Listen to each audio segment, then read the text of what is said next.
నేను మీ RGTV Telugu news channel journalist రమేష్ని. మేము కాంగ్రెస్ ప్రభుత్వం వచ్చినప్పటి నుంచి ప్రజల యొక్క వాయిస్ని బయటికి తీయడానికి, ప్రజల యొక్క సమస్యల్ని బయటికి తీయడానికి గత రేవంత్ రెడ్డి చేస్తున్న యొక్క ఏవైతే అక్రమాలు ఉన్నాయో, ఆయన చెప్పిన గ్యారెంటీలపైన ఆయన మాట ఊసెత్తకుండా ఏవైతే తిరుగుతూనే ఉన్నాడో వాటి మీద మేము మాట్లాడుకుంటూ గ్రౌండ్ రిపోర్ట్ చేస్తూ ఉన్నాం. అదేవిధంగా ఏదైతే పాలకుర్తి నియోజకవర్గం దేవరుప్పల మండలం దగ్గరలో ఉన్న ఎంపీ ఎలక్షన్ టైంలో మేము గ్రౌండ్ రిపోర్ట్ చేయడం జరిగింది. ఆ వీడియోని ఈరోజు అడ్డం పెట్టుకొని ఏదైతే ఎన్ఆర్ఐ ఝాన్సీ రెడ్డి గారు, అదేవిధంగా గౌరవనీయులు యశస్విని రెడ్డి గారు ఆదేశాల మేరకు పాత వీడియోని కాస్త ముందుకు పెట్టేసి ఈరోజు అక్రమంగా జర్నలిస్ట్ రాజ్ కుమార్ని అరెస్ట్ చేయడం జరిగింది. దానికి తగ్గట్టుగానే రాత్రి ఒక నక్సలైట్ని కానీ, ఒక దుండగుండి కానీ, ఒక హంతకుడిని అరెస్ట్ చేసినట్టుగా రాత్రి 11:30 గంటల ఆ సమయంలో అరెస్టు చేసేసి 3 స్టేషన్లు తిప్పుతూనే ఉన్నారు.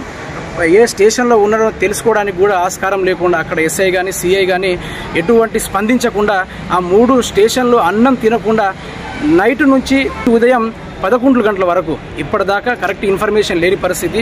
లాస్ట్ చివరికి సస్పెన్షన్ ఏంటంటే అతన్ని తీసుకొచ్చి కోర్టులో ప్రొడ్యూస్ చేసేసి రిమాండ్ చేయాలి, దీంట్లో తగ్గేదే లేదనుకుంటా ఝాన్సీ రెడ్డి గారు అయితే యొక్క హస్తం అయితే మనకు అవపడతా ఉంది. దీని ప్రజల పక్షాన పోరాడుతూ ఉంటే మీకెందుకు భయం అనిపిస్తూ ఉంది? ఈరోజు తెలంగాణ రాష్ట్రం యొక్క ప్రజల యొక్క గొంతుకమై మేము మాట్లాడుతూ ఉంటే ఝాన్సీ రెడ్డి గారికి ఏం హక్కు ఉందని సీఏ గారిని కంట్రోల్లో తీసుకొని సీఏ గారితో కేసులు పెట్టించి రాత్రి 11 గంటలకి తీసుకోవాల్సిన అవసరం వచ్చిందని నేను ఈ విధంగా ప్రశ్నిస్తూ ఉన్నాను. ఇక నుంచి ఝాన్సీ రెడ్డి గారు ఏవైతే మా పైన కుట్రలు ఆదేశాలు చేస్తూ ఉన్నారో మేము మార్నింగ్ నుంచి కానీ కష్టపడుతూనే ఉన్నాము.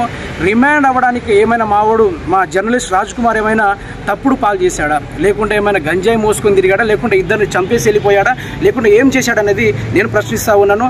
మా బ్రదర్, నా సొంత బ్రదరు, అతనికి బెయిల్ వచ్చేంత వరకు, అతనిపైన కేసు తీసేంత వరకు మా పోరాటాలు మేము సాగిస్తూనే ఉంటాము. కాబట్టి తెలంగాణ యావత్ సమాజానికి ఒకటి అర్థం కావాలి, మీ యొక్క బాధని మా గొంతుక తోడై ప్రశ్నిస్తున్నందుకు ఈరోజు మమ్మల్ని ఈ కాంగ్రెస్ ప్రభుత్వం, అందులోనూ ఈ భారతదేశానికి కానీ ఈ రాష్ట్రానికి కానీ సంబంధం లేని యశస్విని రెడ్డి గారు పదవికి సాటికి లేని 3 కిలోమీటర్ల దూరంలో ఉన్న ఇటు సర్పంచ్కి ఎక్కువ జెడ్పీటీసీకి తక్కువ అన్నట్టుగా ఝాన్సీ రెడ్డి గారు ఈరోజు సిఐని అదుపులో తీసుకొని ఈరోజు నానా రకాలుగా చిత్రహింసలు పెట్టే అవకాశం అయితే కనబడుతుంది. మమ్మల్ని ఎంత వేధించినా కూడా ప్రజల పక్షానే ఉండి కొట్లాడడానికి అయితే మా ప్రయత్నాలు చేస్తాం.